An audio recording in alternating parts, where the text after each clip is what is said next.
नंदिनी यादव, वक्त हो चला है खबरों का। रुख कर लेते हैं खबर की ओर। ये बड़ी खबर इस वक्त की लखनऊ से, जहां पर आज योगी कैबिनेट की अहम बैठक है। मुख्यमंत्री योगी आदित्यनाथ की अध्यक्षता में बैठक होगी। थोड़ी ही देर में लोक भवन में ये बैठक शुरू होगी।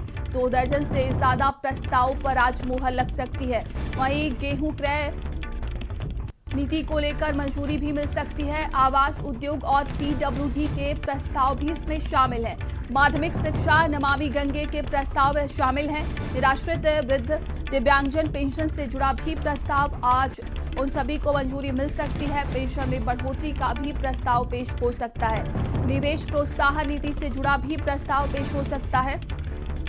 संवाददाता संदीप हमारे साथ जुड़ रहे हैं। संदीप, आज योगी कैबिनेट की अहम बैठक होने वाली है, जो कि थोड़ी ही देर में शुरू हो जाएगी। क्या अधिक जानकारी मिल पा रही है अभी? देखिए नंदिनी, मुख्यमंत्री योगी आदित्यनाथ की अध्यक्षता में आज 11 बजे मंत्रिपरिषद की बैठक होगी। इसके बाद 11:30 बजे मंत्रिमंडल के साथ बैठक होगी। ये बताया जा रहा है कि आज की बैठक में 23 से ज़्यादा महत्वपूर्ण प्रस्तावों पर मोहर लगेगी, जिसमें सबसे जो खास है देखिए वो पिछड़ा वर्ग आयोग के गठन पर निर्णय आना है। क्योंकि इसके बाद देखिए, क्योंकि कोर्ट ने भी हस्तक्षेप किया है और ये माना जा रहा है कि इसके बाद पंचायत चुनाव की जो तिथियां हैं वो क्लियर हो जाएंगी। अभी कैबिनेट मंत्री, पंचायती राज मंत्री ओम प्रकाश राजभर से भी बात हुई। उन्होंने कहा कि जो आरक्षण है वो 2011 सन के आधार पर जैसे आरक्षण की प्रक्रिया थी, वैसा ही आरक्षण की प्रक्रिया जो है वो इस बार भी यहाँ पर इस्तेमाल की जाएगी। और ये भी बताया जा रहा है कि कई महत्वपूर्ण प्रस्ताव हैं। ये देखिए लक्ष्मी नारायण चौधरी, सर एक शब्द बोलते जाइए कि अखिलेश यादव महिलाओं के सम्मान में सर उतर चुके। लाइव है सर, एक लाइन बोल दीजिए। कह रहे 40,000 उनकी तो पार्टी का ये डीएनए ही नहीं है महिलाओं का सम्मान। तो देखिए इनका कहना यह है, लक्ष्मी नारायण चौधरी जी, कि अखिलेश यादव की पार्टी का डीएनए ही नहीं है महिलाओं का सम्मान करना। तो ये बताया जा रहा है कि जो मंत्री परिषद की बैठक है वो शुरू हो चुकी है, क्योंकि 11 बज चुका है। Deputy CM Keshav Prasad Maurya, deputy CM Brijesh पाठक, जयवीर सिंह, लक्ष्मी नारायण चौधरी, आशीष पटेल, स्वतंत्र देव सिंह समेत जो तमाम मंत्री हैं, वो चाहे दारा सिंह चौहान की बात कर लें, गुलाब देवी की बात कर लें, बेबी रानी मौर्य की बात कर लें, नंद गोपाल गुप्ता नंदी की बात कर लें, ये सभी मंत्री जो हैं वो बैठक में शामिल होने के लिए पहुंच चुके हैं। और आज की बैठक देखिए इसलिए भी महत्वपूर्ण है क्योंकि ये चुनावी साल है।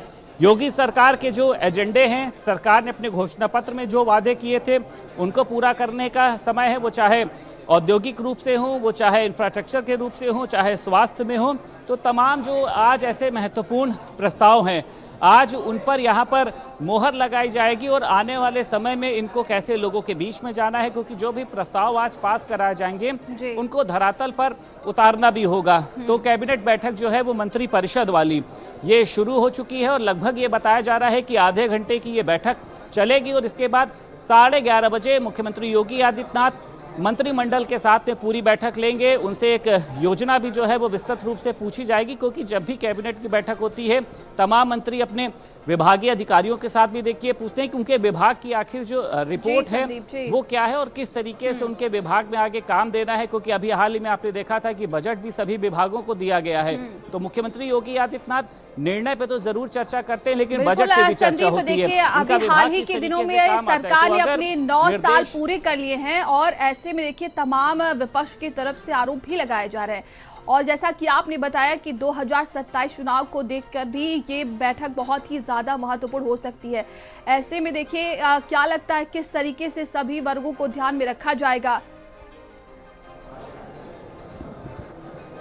देखिए नंदिनी, ये आपने ठीक कहा कि हाल ही में देखिए अभी सरकार ने अपने नव निर्माण के 9 वर्ष पूरे किए हैं। यानी मुख्यमंत्री योगी आदित्यनाथ ने देखिए जब से सत्ता की कमान संभाली, आपने देखा है चाहे कानून व्यवस्था की बात करी जाए, चाहे माफियाओं को लेकर जो उन्होंने नीति अपनाई थी, उसका व्यापक असर देखिए दिखाई दिया है। तो नव सरकार की जो योजनाएं थी उनका प्रचार प्रसार तो सरकार करने का काम कर ही रही है, लेकिन आगे आने वाले समय में खास तौर से ये साल देखिए बहुत महत्वपूर्ण माना जा रहा है। समय बेहद कम बचा है। 2027 का विधानसभा चुनाव आना है। लगभग 2 महीने पहले आचार संहिता लग जाती है, सरकार ना कोई काम करा सकती है।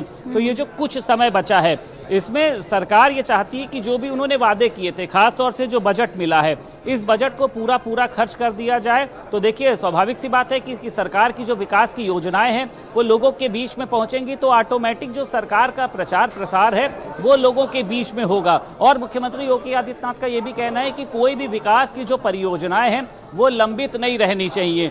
चाहे कहीं पर पुल बनाया जा रहा हो, चाहे हाईवे बनाया जा रहा हो या स्कूल बन रहे हो, तमाम जो भी प्रोजेक्ट चल रहे हैं उनमें तेजी लानी चाहिए। योगी सरकार ने देखिए ये भी कहा है कि सभी अधिकारियों को ग्राउंड लेवल पर भी उतरना चाहिए। तो आज की जो कैबिनेट बैठक है देखिए बहुत महत्वपूर्ण माने जा रही है और समय से जो है वो कैबिनेट की बैठक शुरू हो चुकी है, यानी मंत्रिपरिषद की बैठक शुरू हो चुकी है। और इसमें देखिए एक खास बात और है कि अमूमन ये देखा जाता है कि एक साथ बैठकें बुलवा ली जाती है कैबिनेट की, लेकिन 2 बैठक बुलाने का इसका मतलब तैयारी बहुत ज़्यादा मजबूत है। मंगलवार को कैबिनेट की बैठक होती थी, लेकिन इस बार सोमवार को कैबिनेट की बैठक रखी गई है। हालांकि इसको लेकर भी तमाम तरीके के राजनीतिक कयास लगाए जा रहे हैं कि क्या नवरात्रि में कुछ फेरबदल हो सकता है, तो इसको लेकर एक चर्चा फिलहाल चल रही है। लेकिन आज का मुख्य मुद्दा यही है कि कैबिनेट की बैठक में जो 23 प्रस्ताव पर आज मुहर लगनी है वो कौन कौन से रहने वाले हैं। सबसे मुख्य जो है वो है पिछड़ा वर्ग आयोग का गठन। अगर इस प्रस्ताव को आज मंजूरी मिल जाती है तो उत्तर प्रदेश में पंचायत चुनाव कराने की जो एक पूरी तिथि है वो क्लियर हो जाएगी। तमाम जानकारी के लिए आपका बहुत बहुत धन्यवाद। चलिए आगे